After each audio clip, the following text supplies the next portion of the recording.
जैसे Krishna, Radhe Radhe, welcome my dear student. देखो आज अपने डिस्कशन करेंगे एक्सरसाइज 5.2 का क्वेश्चन नंबर 6। देखो लिखा है check whether -150 is the term of the AP 11,8,5,2। क्या एपी 11,8,5,2 का एक पद -150 है या क्यों है। देखो हमें फाइंड करना है इसमें n नंबर ऑफ टर्म या पदों की संख्या। अगर n एक होल नंबर में आता है, कंप्लीट नंबर में आता है, तब तो अपने बोलेंगे कि -150 पॉसिबल है। अगर n की वैल्यू पॉइंटों में आ रही है तो अपने क्या बोलेंगे, ये नंबर पॉसिबल नहीं है।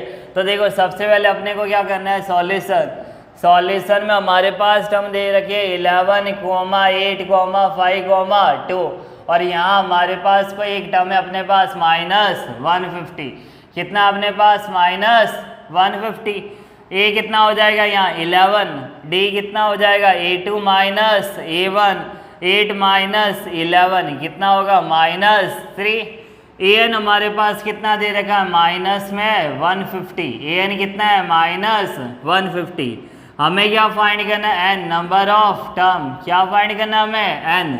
तो an इक्वल टू में a plus n minus 1 multiply d। a कितना अपने पास 11, n कितना है, n अपने को फाइंड करना है। d हमारे पास कितना है -3 और an कितना है -150।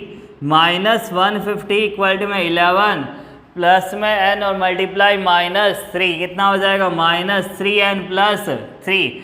11 प्लस में देखो माइनस में 3 के मल्टीप्लाई n से -3n, -3 मल्टीप्लाई -1 कितना हुआ +3। तो 11 प्लस में 3 कितना हो जाएगा 14।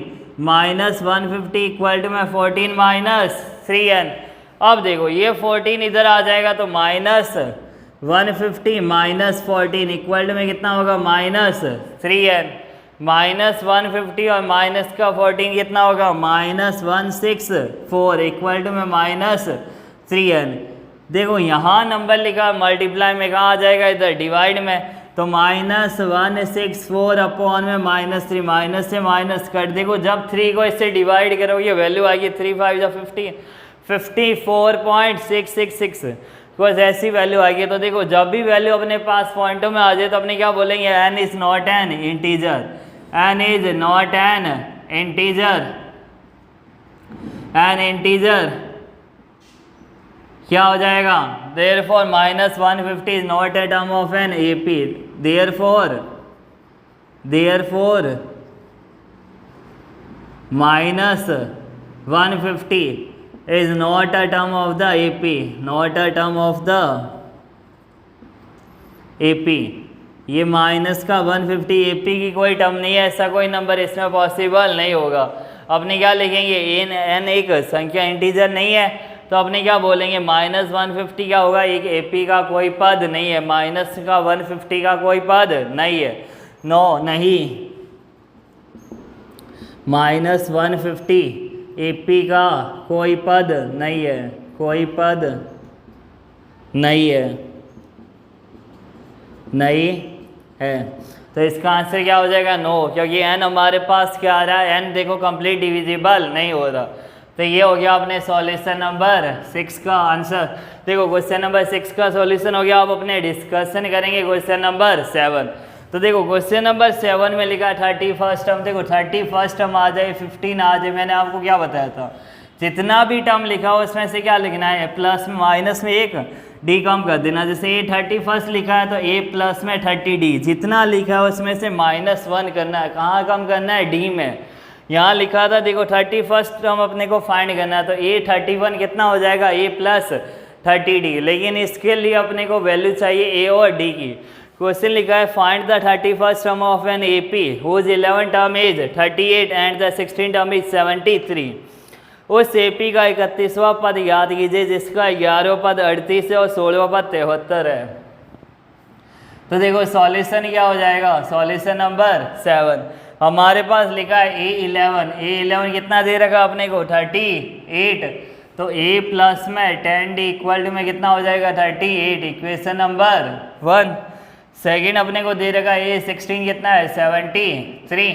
तो a plus 15d equal to कितना हो जाएगा 73, इक्वेशन नंबर 2। इक्वेशन लिखो या समीकरण 2 माइनस 1 से equation second minus first, second minus first, तो a plus 15d equal to में कितना हो जाएगा 73, 15d इक्वल टू में 73, a प्लस में 10d इक्वल टू में कितना हो जाएगा 38। तो यहाँ देखो ये भी प्लस है, ये भी प्लस है, आपस में वैल्यू कट नहीं सकती, तो अपने क्या करेंगे, इनका साइन चेंज करेंगे, साइन चेंज करेंगे तो क्या हो जाएगा, सबकी हमें साइन चेंज करनी है, ये प्लस है तो माइनस, ये प्लस है तो माइनस, ये प्लस है तो माइनस।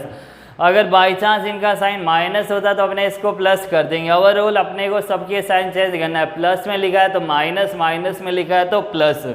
अब देखो ये प्लस माइनस कट जाएगा, 15 में से 10 माइनस करेंगे 5d, 13 माइनस 8 5, 6 माइनस 3 3, कितना आया 5d इक्वल टू में 35, d के साथ यहाँ मल्टीप्लाई में 5 है, उधर जाएगा तो डिवाइड में, d इक्वल टू कितना हुआ 35/5, कितना हो जाएगा 7।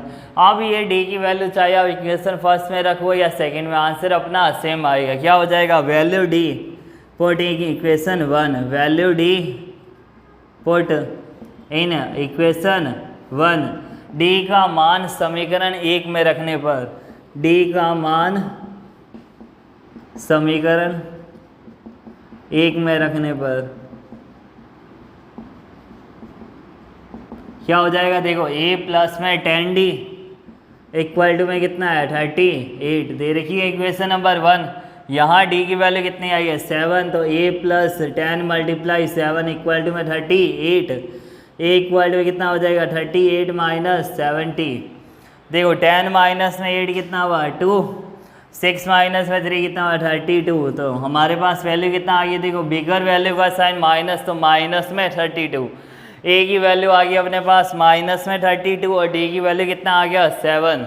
देखो यहाँ से अपने पास a की वैल्यू कितना आ गया माइनस में 32 और d की वैल्यू अपने पास कितनी आई है 7, आगे इतना।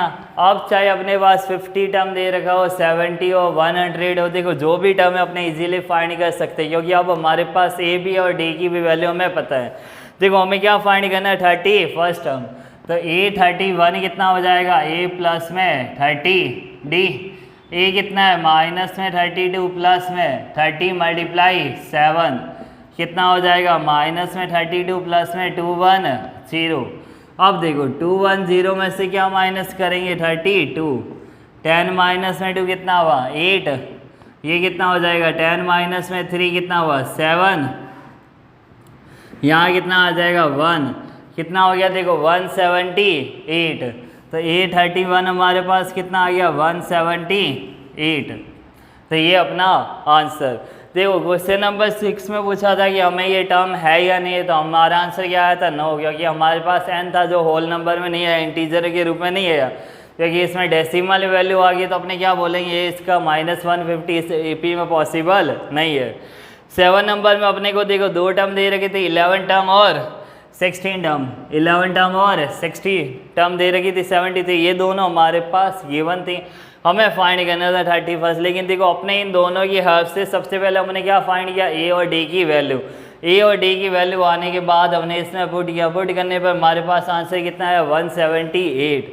तो स्टूडेंट अगर आपको मेरी वीडियो पसंद आई तो लाइक शेयर एंड सब्सक्राइब जरूर कीजिए। Thank you so much, best of luck.